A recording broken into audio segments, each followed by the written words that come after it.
Labas vakaras, mėly žiūrovai. Šį vakarą susipažinsite su nepaprasto gerumo žmogumi Martynu Gedminu. Martynas yra veterinaras. Kiekvienas gyvūnas jam labai svarbus. Nors apie šią profesiją vaikystėje jis net nesvajojo, pats gyvenimas ir begalinė meilė gyvūnams šią profesiją jam paskyrė. Labas vakaras, Martynai. Džiaugiuosi, kad šį vakarą atvykote pas mus į studiją. Pirmiausia, noriu pasiteirauti, kaip šiuo metu gyvenate, kaip jums sekasi. Ačiū, Deimante, kad pakvietėt mane į laidos filmavimą. Tai yra pirmas filmavimas, anksčiau niekada nebuvau dalyvavęs tokiuose avantiūrose. Tai ačiū Jums, sekasi viskas gerai, darbų netrūksta. Gaila tik, kad daug yra sergančių pacientų. Tikrai taip, apie juos šiandien ir pakalbėsime, bet gal nuo pat pradžių, tai ar nuo vaikystės svajojote apie veterinaro profesiją? Nebuvau tas vaikas, kuris dar darželyje sakė, kad taip, užaugęs būsiu veterinarijos gydytojas. Turbūt todėl, kad tai nėra lengvas darbas, kad reikia priimti tam tikrus sprendimus ir vienas iš įvykių, dėl kurio nesirinkau veterinarijos gydytojo profesijos, tai būdamas vaiku turėjau katiną, kuris buvo sužeistas, atnešus į veterinarijos kliniką, jį apžiūrėjo kitą dieną ir apžiūrėjus pasakė, kad reikėtų migdinti. Tada labai blogai pasijutau ir supratau, kad toks darbas ne man, kad aš negalėčiau taip pasielgti. Mano šeima dėl manęs nesutiko su tuo ir katinas buvo susiūtas ir toliau gyveno. Baigęs mokyklą įstojau veterinarinės maisto saugos studijas, kad būčiau arti gyvūnų, tačiau nedirbčiau kartu su jais. Tačiau po pirmo pusmečio supratau, kad vis dėlto noriu būti veterinarijos gydytojas, kad galėčiau padėti gyvūnams. Nes visą vaikystę mane supo gyvūnai. Darbingai tikriausiai ir gyvenate dabar, esate veterinaras, kuris vykstate pas gyvūnėlius augintinius į namus. Tai sakykite, ar daug tokių turit užsakymų? Iš tikrųjų, tai užsakymų netrūksta, nes darbuojuosi ne tik kaip veterinaras, kuris vyksta į namus, tačiau dirbu ir veterinarijos klinikoje, Lukščio gatvė 9H, Saulės Vet. Po darbo valandų tik vykstu pas pacientus ir savaitgaliais, kada nedirba klinika. Esate ne kartą minėjęs, kad jūsų darbas tai yra pašaukimas. Man pašaukimas tai galbūt nėra tai, kad darbas baigėsi kartu su darbo valandom, nes ne veltui pasirinkau, kad vykstu ir pas pacientus į namus, kad pašaukimas tai, kad tu tiesiog neprivalai, bet net niekas man neliepia važiuoti pas juos arba jiems padėti. Tačiau pats suprantu, kad jiems reikia pagalbos, kad jeigu ne aš nuvažiuosiu, tai tikriausiai niekas kitas net važiuos pas juos. Tai tik todėl vykstu į tos tolimesnius kaimelius ir nesvarbu, ar tai naktis, ar tai lietus lyja, vis tiek važiuoju pas juos. Kiek metų jau darbuojatės? Darbuojuosi jau 9 metus. Ir nuo tų pirmųjų metų ir pradėjot vykti į namus pas augintinius? Iš tikrųjų tai taip, nes pirmais metais po studijų dirbau Šiauliuose ir pradėjau važinėti pas žmonės į namus, paskui išvykau į Taliną. Taline nevažiavau pas žmonės į namus, nes pirmas dalykas tai nemokėjau kalbos, tai dirbdavau tik tais klinikoje. Palaipsniui išmokus kalbą nebuvo tiesiog laiko tą daryti. O grįžus į Šiaulius pamačiau, kad nėra Šiauliuose gydytojo, kuris dirbo sekmadieniais, nes tai buvo toks laikas, kai nebuvo klinikos. Ir tada pradėjau važinėti žmonės namus. Jau šiek tiek užsiminėte apie Taliną, tai kokie keliai jūs ten nuvedė? Supratau, kad norint įgauti įgūdžių papildomų, neužtenka dirbti tik mažoje klinikoje, turiu važiuoti į didesnės klinikas, dirbti su didesniu kolektyvu, kad galėtum pasisemti žinių iš jų, kad pamatyti kitą kultūrą, pamatyti kitas sąlygas gyvūnų gydymo. Ir pasirinkau tai dėl profesinių žinių. Ir kaip ten sekėsi? Sekėsi gerai, dirbau 5 metus. Išmokau kalbą, išmokau ir rusų kalbą, patobulinau anglų kalbos įgūdžius. Estų kalbos žinau tik kelis žodžius. Ar patiko, pavyzdžiui, visi tie įspūdžiai, ar suteikė daug naudos dirbant Taline? Taip, suteikė. Mane kas labiausiai nustebino, tai galbūt ta kultūra Talino, nes išvažiavau prieš 7-8 metus, ne? Ir atvykus į Taliną, kas labiausiai nustebino, tai kad gatvėse nebuvo benamių gyvūnų. Ne taip kaip pas mus, ne? ar ne? Taip kaip pas mus, pavyzdžiui, prieš 8 ar prieš 10 metų, ne? Pilnos gatvės būdavo benamių gyvūnų. Jeigu prisimenate, ne, tuos laikus, tai... Taip. Tai va, o ten atvažiavus nepamatysi nei vieno benamio. Todėl, kad buvo prieglaudos, kurios rinkdavo benamius gyvūnus, kurios padėdavo jiems, ne? Tačiau dabar tikrai pagerėjo situacija ir Šiauliuose, Šiaulių apskrityje. Tikrai mažiau gyvūnų, ne, ir jau sunku pastebėti benamį gyvūną gatvėje. Manau, kad prie to prisidėjo prieglaudos ir akcija, kuri man labiausiai turbūt patiko, tai Pagauk, sterilizuok, paleisk. Vis tiek nusprendėte grįžti į Lietuvą, į Šiaulius. Kodėl? Ar nebuvo minčių dar toliau kelti sparnus? Nebuvo minčių kelti toliau sparnus. Visada žinojau, kad išvažiuodamas į Taliną, kad grįšiu atgal į Šiaulius. Ir kitas dalykas, tai kuris privertė grįžti į Šiaulius, ne, tai tapau tėčiu, gimė dvynukai, porelė, berniukas ir mergaitė, Herkus ir Gerda, tai vien todėl ir grįžau. O kaip manote, ar jūsų vaikučiai yra linkę į augintinių priežiūrą, ar irgi myli gyvūnus? Taip, mano vaikai linkia gyvūnų priežiūrą, važiuojam kitą kartą į prieglaudelę ar pas pacientus, kai neturiu kur jų palikti. Tai mokosi nuo mažens. To, ar bus gydytojais, nežinau, manau, kad patys nuspręs. Kalbant apie šią profesiją, tai iš tikrųjų ir mokslai yra pakankamai sudėtingi. Kaip sekėsi studijuoti? Ar nebuvo minčių, kad viską mesti ir nutraukti? Nebuvau aš geras studentas. Iš tikrųjų, tai ir mokykloje nebuvau tas, kuris mokėsi geriausiais pažymiais. Studentaujant esu gavęs papeikimų ir iš dekanės. Supratau, kad turi prisimti tas atsakomybės ir pabaigti tai, ką pradėjai.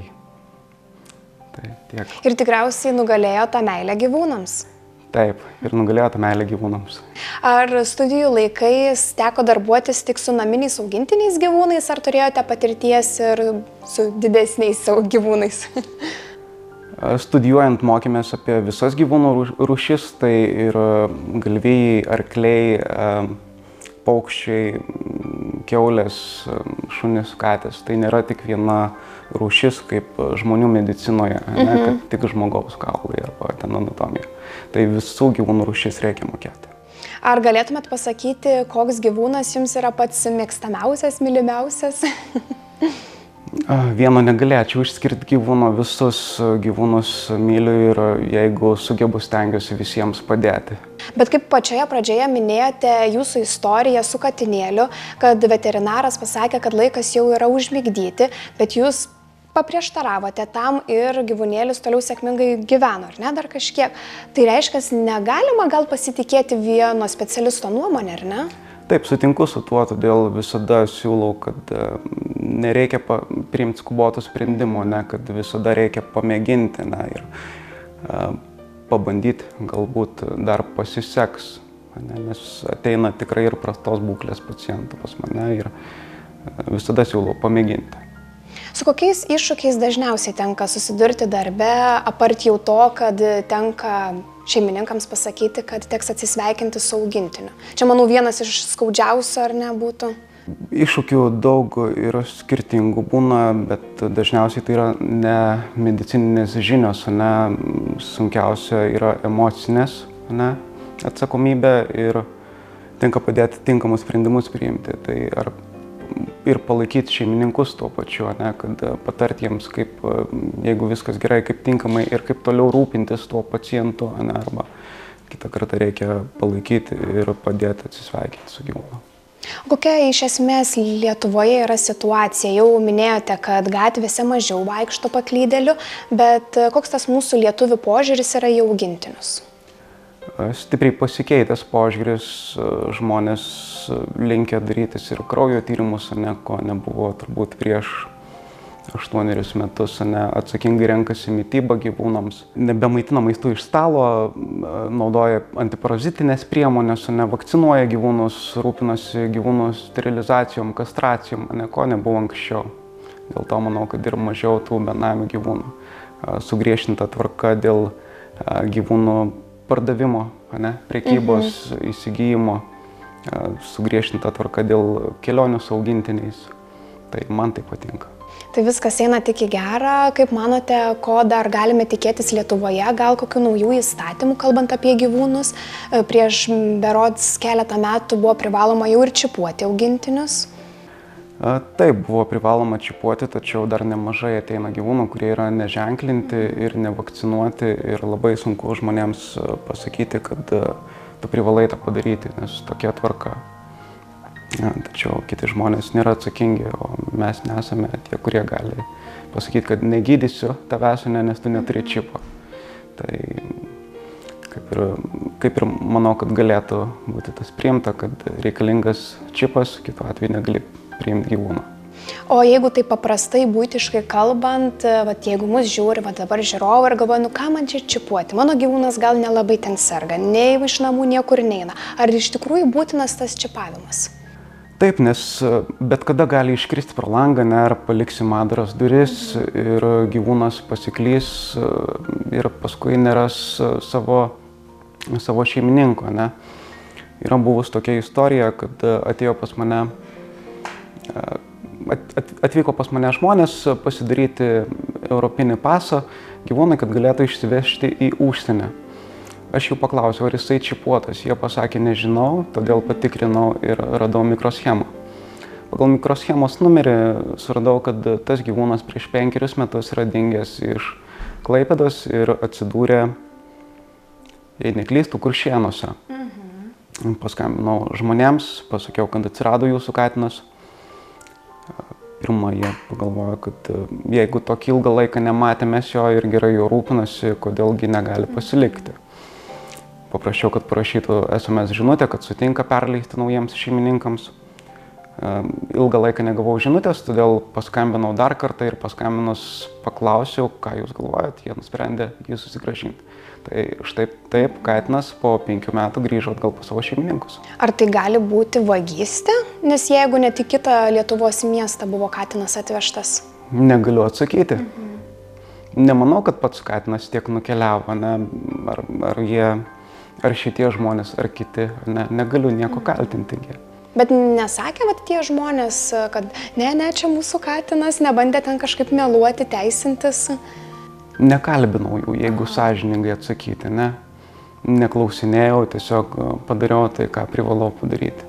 Nesu aš inspektorius, kad tai tirti. Reiškia, ženklinimas iš tikrųjų yra labai svarbus. Yra naudingas, taip.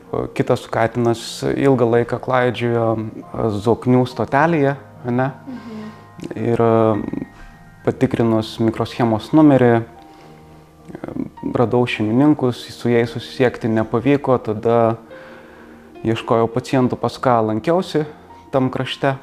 Radau ten pažįstamų, tai per kaimynus susisiekėm su ta šeimininkė ir ji pasiėmė savo katiną ir jisai atgal iškeliavo su ja į Angliją. Jūsų darbas yra tikrai ne nuo 8 iki 5 ir užverčiau kompiuterį ir pasibaigė. Tikriausiai ir su mintimis visuomet grįžtate į namus, galvodami apie augintinius, rūpinatės jai, net bandote surasti šeimininkus. Tai kaip jūs apibūdintumėt savo darbą? Ką jums reiškia? Jo, mano darbas tai nesibaigia kartu su darbo valandomis, nes po darbo valandų taip pat lieku su mintimis apie pacientus ir kitą kartą tenka važiuoti pas juos į namus, jiems padėti. Tai nesibaigia darbas su darbo valandomis. Ir kitą kartą tenka ne tik kažkur Šiauliuose vykti pas juos, bet ir į tolimesnius miestelius nuvažiuoti ir suteikti jiems tą pagalbą. Kokių istorijų gal turite per savo gyvenimo darbo patirtį, ypatingai vykstant į namus? Viena iš įsimintiniausių mano istorijų, tai paskambino senyvo amžiaus moteriškė ir paprašė, kad atvažiuočiau pas šuniuką, bet ji negalėjo pasakyti, kas jam tiksliai nutikė. Nuvykus į vienkiemį, radau senyvą močiutę su senyvu šuniuku, kuris nebegalėjo pavaikščioti. Visą laiką močiutė laikė šuniuko ranką ir Visas procedūros atliekant, lašinant skysčius, suleidžiant vaistus, visada guodė jį, palaikė, drąsino. Ir kitą dieną gavau skambutį iš jos: daktarė, jis vėl vaikšto. Tai turbūt suteikė daugiausia džiaugsmo. Tai jūsų darbas iš esmės yra toks, kur kiekvieną dieną nenuspėjami dalykai vyksta, bet ypatingai tokie dalykai, tai pradžiugina, manau, ne tik tą dieną, bet ir visą savaitę, o gal net ir visą mėnesį. Taip, tikrai taip. Ir aišku, visko būna kitą kartą, kad stengiasi padėti ir tikrai nenori nieko blogo padaryti tam gyvūnui, tačiau visada visko gali įvykti. Tačiau tikrai stengiuosi visada visiems padėti ir suteikti pagalbą. Ar tekdavo keltis ir naktimis ir vykti pas augintinius? Taip, tekdavo keltis ir naktimis vykdavau pas pacientus ir nežiūrėdavau nei darbo valandų, nei koks oras, nei kaip toli reikės važiuoti. Ne tik turite savo įprastą darbą, taip pat vykstate ir į namus pas augintinius, bet ir aktyviai bendraujate, aktyviai dalyvaujate bendruomeninėje veikloje. Tai kokiose veiklose jūs esate jau toks aktyvus? Aktyviai dalyvauju įvairiose veiklose, dalyvauju visur, kur pakviečia, tai dalyvauju ir su Šiaulių šunų mylėtojų klubu rengiamuose parodose kaip veterinarijos gydytojas, padedu prieglaudoms, tokiams kaip batuotos katės, letenėlė. Taip pat dalyvauju organizuojamuose renginiuose su veterinarinės tarnybos organizuojamuose renginiuose, edukacinėse programuose, nes manau, kad atsakingas požiūris žmonių gali garantuoti tai, kad turėsim sveikesnius gyvūnus ir turėsim mažiau darbo. Kaip viską spėjate? Mažai laiko būnu namuose, bet stengiuosi spėti. Gal turite dar ir kokių ateities planų, vizijų? Ateities planų, tai stengsiuosi toliau dirbti tą patį darbą, stengsiuosi galbūt plėstis ir svarbiausia, manau, yra išlikti žmogumi šiame darbe, nepamiršti savo empatijų ir stengtis rūpintis gyvūnais. O ar teko girdėti stereotipų būtent apie jūsų profesiją? Taip, teko girdėti stereotipų, kad veterinarijos gydytojai tai tik gyvūnus gydo, tačiau tai nėra tik mes nesam vien tik gyvūnų gydytojai, ne? Mes ir psichologai, ir patarėjai, ne? Ir gyvenimo būdo kūrėjai. Ir man patinka vienas pasakymas, kad gydytojai gydo žmonės, ne? O veterinarijos gydytojai gydo visą žmoniją, nes mūsų darbas yra susijęs ir su visuomenės sveikata. Ir tikriausiai tenka palaikyti ilgalaikius ryšius, ar ne, su augintinių šeimininkais? Taip, tenka palaikyti ir ilgesnius ryšius, ir su kai kuriais tampame ir draugais, ir palaikome juos, ir pasiskambiname, pasiklausime, kaip kam sekasi gyventi. Tai užmeskam ryšį. O dar grįžti. Nes kada užmeskam ryšį, ne, mums tampa lengviau suprasti apie gyvūno būklę, ne, ir jam lengviau padėti. Nes šeimininkai iš tikrųjų pasako daugiausia apie gyvūną, nes jie mato jį kiekvieną dieną.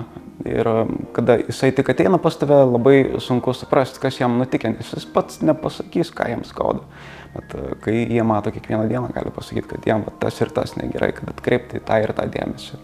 Bet tikriausiai galima pasidžiaugti, kad augintinių šeimininkai yra ypatingai rūpestingi ir tik kas jau lekia ir važiuoja tikrintis, ar ne? Nėra, kad taip atmestinai žiūri žmonės. Seniau būdavo taip, kad savaitę viduriuoja, ne, ir kol neprividuriavo ant kilimo, tol niekas neatvažiuoja pas tave.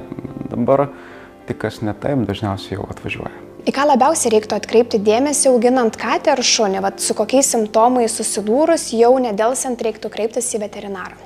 Pastebėjus, kad gyvūnas vangesnis, pasyvesnis, mieguistesnis, prasčiau ėda arba vimlioja, viduriuoja, dabar kvėpavimo takų infekcijos siautėja.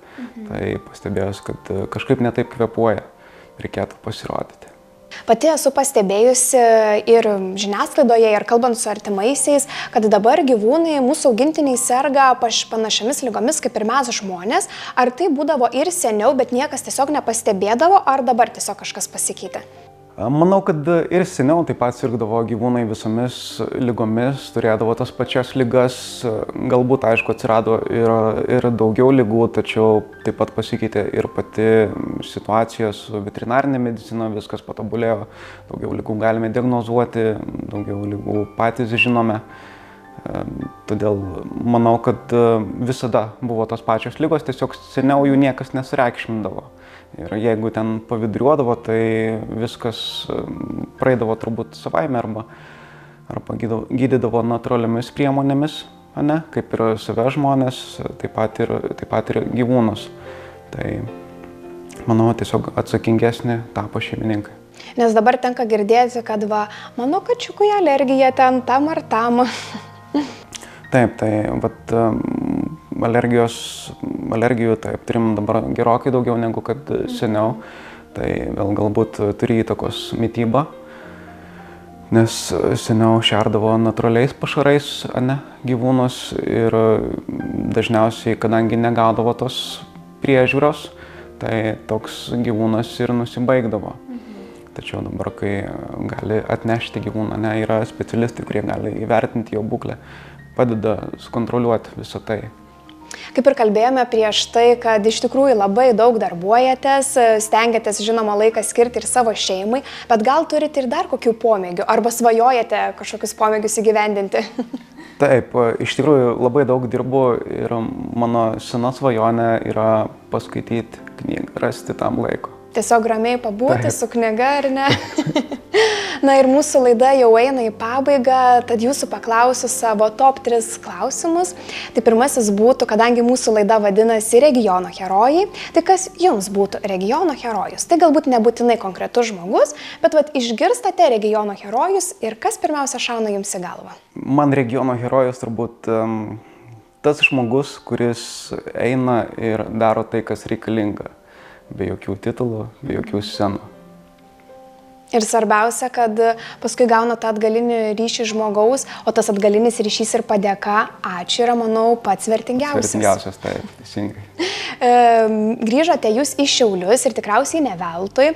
Tai kokia vieta Šiaulių regione jums yra pati mylimiausia, kur dažniausiai norite sugrįžti, pabėgti nuo rūpesčių, nuo darbų? Šiaulių regione man visos vietos yra mielos ir tie patys kaimeliai, tie patys kiemai, kurių verda gyvenimas, į kuriuos atvažiuoju, aplankau, man yra labai mieli. Tačiau mieliausia turbūt vieta yra ten, kur dabar šiuo metu gyvenu, tai yra Sutkūnai. Teko tikrai ne kartą girdėti apie Sutkūnus, ten labai stipri bendruomenė. Taip, tikrai taip, labai stipri bendruomenė, norėčiau galbūt šiek tiek daugiau prisidėti prie bendruomeninės veiklos, tačiau tiesiog neturiu tam laiko kol kas. Šaunų žmonės ten tikrai gyvena. Na ir paskutinis mano magiškas klausimas būtų, jeigu turėtumėte super burtų lazdelę, su kuria galėtumėte absoliučiai gyvendinti visus norus, tai kokį norą paskirtumėte Šiauliams, kad visi žmonės būtų laimingi? Ką su ta burtų lazdelė pažaistumėte?